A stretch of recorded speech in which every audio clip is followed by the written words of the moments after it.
Sebab rancanganku bukanlah rancanganmu, dan jalanmu bukanlah jalanku. Demikianlah firman Tuhan. Seperti tingginya langit dari bumi, demikianlah tingginya jalanku dari jalanmu, dan rancanganku dari rancanganmu. Tuhan Allah selalu merancangkan yang terbaik, yang terindah di dalam kehidupan kita. Sekalipun Allah tahu kita manusia telah mengambil jalannya sendiri-sendiri, kita manusia telah mendukakan hati Allah, sama seperti domba yang berjalan menurut kemauannya sendiri. Kita sekalian sesat seperti domba, masing-masing kita mengambil jalannya sendiri, tetapi Tuhan telah menimpakan kepadanya kejahatan kita sekalian. Seharusnya kitalah yang dihukum oleh Allah, tetapi Allah telah menimpakan kejahatan kita kepada Tuhan Yesus Kristus. Karena begitu besar kasih Allah akan dunia ini, sehingga Ia telah mengaruniakan anaknya yang tunggal, supaya setiap orang yang percaya kepadanya tidak binasa, melainkan beroleh hidup yang kekal. Sebab Allah mengutus anaknya ke dalam dunia, bukan untuk menghakimi dunia, melainkan supaya dunia diselamatkan melalui Dia. Kata Yesus kepadanya, "Akulah jalan, kebenaran, dan hidup. Tidak seorang pun datang kepada Bapa kalau tidak melalui Aku." Di luar Yesus, kita tidak akan dapat mengenal Allah Bapa. Jadi tanpa Yesus Kristus, kita tidak akan dapat mengenal siapa Allah. Tetapi di dalam Kristus, ketika kita menerima dan mengakui Yesus Kristus sebagai Tuhan dan Juru Selamat secara pribadi di dalam kehidupan kita, maka kita akan dapat mengenal Allah Bapa di sorga. Karena inilah tujuan Yesus Kristus datang ke dalam dunia ini, yaitu untuk menunjukkan siapa Allah Bapa yang sebenarnya. Dan Tuhan Yesus memberitakan Injil, firman Allah itu adalah dari Allah Bapa sendiri. Sehingga ketika kita menerimanya sebagai Tuhan dan Juru Selamat di dalam kehidupan kita, maka kita beroleh kebenaran dan kita telah dibebaskan dari dosa, iblis, dan maut. Karena Yesus Kristus telah datang ke dalam dunia ini untuk mati, menggantikan kita, untuk menjadi korban penebusan dosa bagi kita. Sehingga semua orang yang percaya kepadanya dan menerimanya, dia akan dibebaskan dari dosa, iblis, dan maut. Kuasa Allah, mukjizat Allah masih bekerja sampai dengan hari ini. Sebab Dia adalah Allah yang hidup, Allah yang kekal untuk selama-lamanya. Sebab Allah siap sedia untuk melaksanakan firman-Nya. Sebab bagi Allah tidak ada yang mustahil. Tidak ada yang mustahil bagi orang yang percaya. Ia menyampaikan firman-Nya dan menyembuhkan mereka. Karena kamu telah dilahirkan kembali bukan dari benih yang fana, tetapi dari benih yang tidak fana, melalui firman Allah yang hidup dan yang kekal. Sebab semua yang hidup bagaikan rumput, dan segala kemuliaannya seperti bunga rumput. Rumput menjadi kering dan bunga gugur, tetapi firman Allah tetap ada untuk selama-lamanya. Firman inilah Injil yang diberitakan kepada kamu. Jadi di dalam kita memberitakan firman Allah, Injil Allah, bukan kita yang diberitakan, bukan kita yang dipuji dan dimuliakan, tetapi hanya Allah saja, hanya Yesus saja, hanya nama Yesus saja yang harus kita tinggikan dan kita muliakan di dalam pemberitaan kita. Sebab segala kuasa dan kekuasaan itu ada di tangan Tuhan. Tuhan Yesus berkata, "Kepadaku telah diberikan segala kuasa di sorga dan di bumi. Karena itu pergilah, jadikanlah semua bangsa muridku, dan baptislah mereka dalam nama Bapa dan Anak dan Roh Kudus, dan ajarlah mereka melakukan segala sesuatu yang telah kuperintahkan kepadamu. Ketahuilah, aku menyertai kamu senantiasa sampai akhir zaman."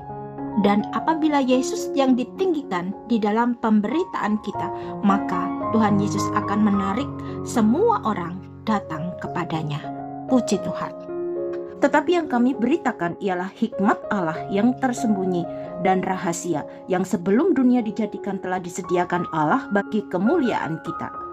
Yesus Kristus adalah pusat pemberitaan kita yang harus kita beritakan, kita tinggikan dan kita muliakan, bahwa Yesus Kristus yang telah mati di atas kayu salib dan bangkit dari kematian, naik ke sorga, itulah yang harus kita beritakan, dan bukan kita memberitakan tentang diri kita sendiri.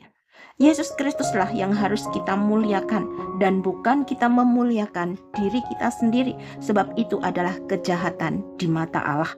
Sebab Allah sendiri telah meninggikan Yesus Kristus untuk menjadi penguasa atas bumi dan sorga. Itulah sebabnya kita harus meninggikan Dia, karena Dia adalah Raja di atas segala raja dan Tuhan di atas segala Tuhan.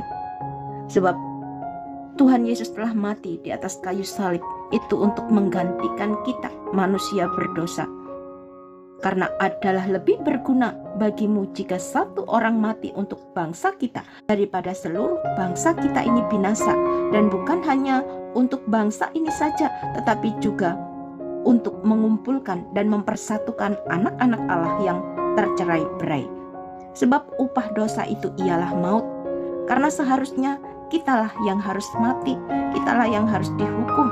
Tetapi Allah telah menimpakan kepada Kristus kejahatan kita sekalian. Dia dianiaya, tetapi Dia membiarkan diri ditindas dan tidak membuka mulutnya, seperti anak domba yang keluh di depan orang-orang yang menggunting bulunya. Ia tidak membuka mulutnya. Sama seperti anak manusia datang bukan untuk dilayani, melainkan untuk melayani dan untuk memberikan nyawanya menjadi tebusan bagi banyak orang. Dan Tuhan Yesus Kristus telah mati untuk kita, bukan karena kita baik, bukan karena kita sudah benar, tetapi Tuhan Yesus telah mati untuk kita ketika kita masih berdosa. Barang siapa yang berseru kepada nama Tuhan akan diselamatkan. Percayalah kepada Tuhan Yesus Kristus dan engkau akan selamat, engkau dan seisi rumahmu. Dan bahwa Yesus Kristus yang telah bangkit dari antara orang mati itu akan menyelamatkan kita semua yang datang kepada Allah melalui Yesus Kristus. Beritakanlah firman Allah, yaitu firman yang hidup dan yang kekal. Karena ada janji Allah yang terbesar bagi kita manusia berdosa, yang harus kita imani, kita percayai, yang harus kita terima di dalam kehidupan kita, yaitu janji Allah. Karena begitu besar kasih Allah akan dunia ini, sehingga Ia telah mengaruniakan anaknya yang tunggal, supaya setiap orang yang percaya kepadanya tidak binasa, melainkan beroleh hidup yang kekal. Dunia dan segala keinginannya ini sedang berjalan menuju kepada kehancurannya, dan pada akhirnya nanti dunia ini akan berlalu dan lenyap. Bahkan dunia yang kita tempati, yang kita tinggali saat sekarang ini, ada saatnya nanti bahwa tempatnya pun seperti tidak akan ada lagi, karena Allah akan menggantinya dengan langit yang baru dan bumi yang baru yang Allah sediakan bagi kita orang-orang yang percaya kepadanya. Lalu aku mendengar suara yang nyaring dari tahta itu berkata, "Lihatlah, kemah Allah ada di tengah-tengah manusia, dan Ia akan tinggal bersama mereka. Mereka akan menjadi umat-Nya, dan Allah sendiri akan menyertai mereka sebagai Allah mereka.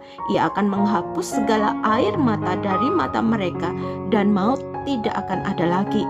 Tidak akan ada lagi perkabungan atau ratap tangis atau duka cita, sebab segala sesuatu yang lama itu telah berlalu."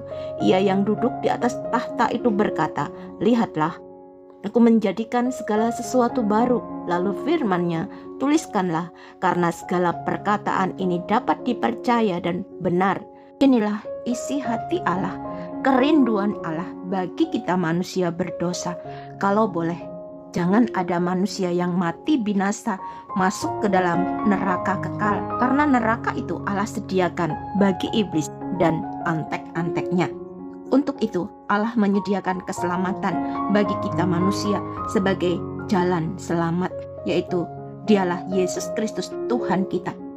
Firman-Nya, tetapi semua orang yang menerimanya diberinya kuasa supaya menjadi anak-anak Allah, yaitu mereka yang percaya dalam namanya. Inilah tawaran Allah, jalan yang Allah sediakan bagi kita. Allah tidak pernah memaksakan kita untuk kita menerimanya atau kita menolaknya. Allah memberikan kehendak bebas bagi kita untuk kita memilih apakah kita mau menerima tawaran Allah atau kita menolaknya. Demikianlah firman-Ku yang keluar dari mulut-Ku, ia tidak akan kembali kepadaku dengan sia-sia, tetapi akan melaksanakan apa yang Ku kehendaki dan akan berhasil dalam apa yang Kusuruhkan kepadanya. Amin.